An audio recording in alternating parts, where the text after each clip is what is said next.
warahmatullahi wabarakatuh. Perkenalkan, nama saya Muhammad Fajar Al-Farisyam. Sebagai pemateri, kali ini akan membawakan materi terkait dengan judul materi yaitu implementasi etika bisnis dalam menjalankan usaha kecil. Baik, jadi untuk mempersingkat waktu, di sini saya akan membahas terkait dengan pendahuluan tentang implementasi etika dalam berbisnis untuk usaha kecil. Nah, di mana di sini pendahuluan terkait dengan perkembangan ilmu ekonomi dewasa ini sendiri semakin marak dengan penerapan sistem perekonomian berbeda di setiap negara. Nah, pada pelaksanaan dan penerapan perekonomian ini hendaknya memberikan tanggung jawab dan kewajiban yang seimbang pada kelestarian dan kesetaraan seluruh manusia. Nah, penerapan etika dalam pelaksanaan perekonomian pun dirasakan perlu lebih ditingkatkan. Nah, ini didasarkan pada kenyataan bahwa pada sejak awal tahun 1980-an, etika bisnis memasuki wacana Amerika Serikat sebelum akhirnya meluas ke seluruh dunia. Nah, bisnis ini dipengaruhi bukan hanya oleh situasi dan kondisi ekonomi semata, namun juga oleh perubahan-perubahan lainnya seperti mulai dari perubahan sosial, politik, ekonomi, dan teknologi. Serta pergeseran sikap dan cara pandang para stakeholder lainnya. Nah, itu terkait sedikit pendahuluan materi saya. Nah, selanjutnya etika bisnis Islam menurut para pelaku usaha kecil. Nah, di mana di sini ada beberapa terbagi menjadi 4. Yang pertama itu mulai dari prinsip. Nah, di mana di sini prinsip ini dia berdasarkan sesuai dengan visi misi. Nah, visi misi sesuai syariat, amal ma'ruf, nahi mungkar, dan asas tauhid, kebenaran, keadilan, dan amanat. Nah, artinya ketika ingin menjadi pelaku usaha kecil di sini kita mempunyai prinsip di sini. Prinsip yaitu bagaimana kita sesuai dengan prinsip-prinsip Islam.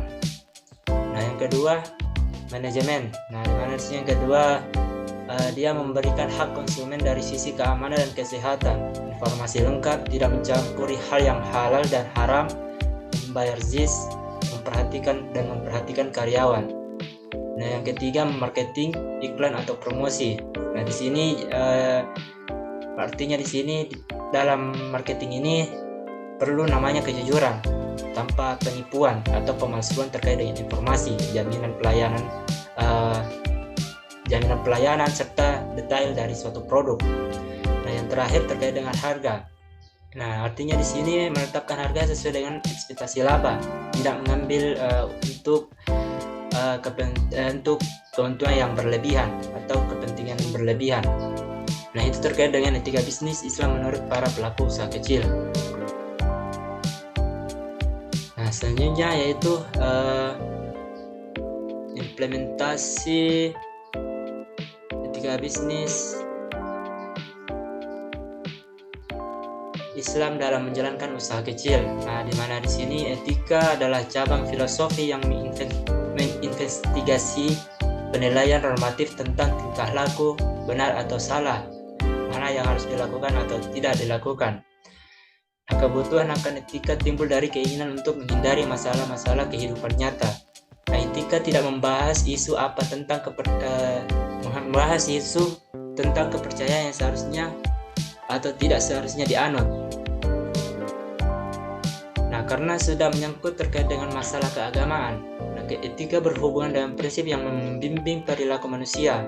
Etika adalah studi tentang norma dan nilai-nilai tentang salah dan benar. Nah, yang ketiga di sini, etika dan moral. Nah, ensiklopedia filosofi mendefinisikan etika dalam 3 cara.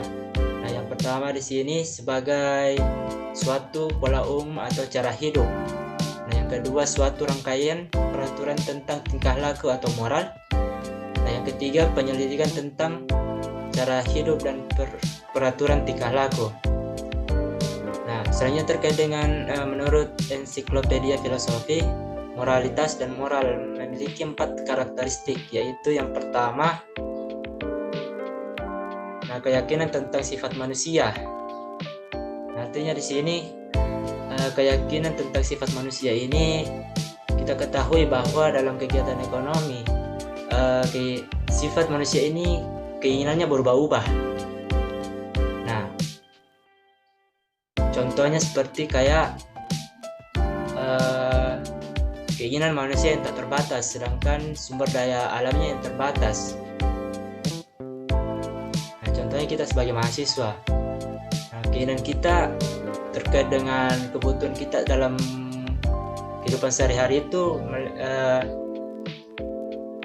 ingin mempunyai banyak hal, seperti ingin mempunyai tas branded, sepatu branded, dan lain sebagainya. Sedangkan hal yang membatasi itu adalah isi dompet atau sumber daya keuangan. Nah, itu salah satu contohnya.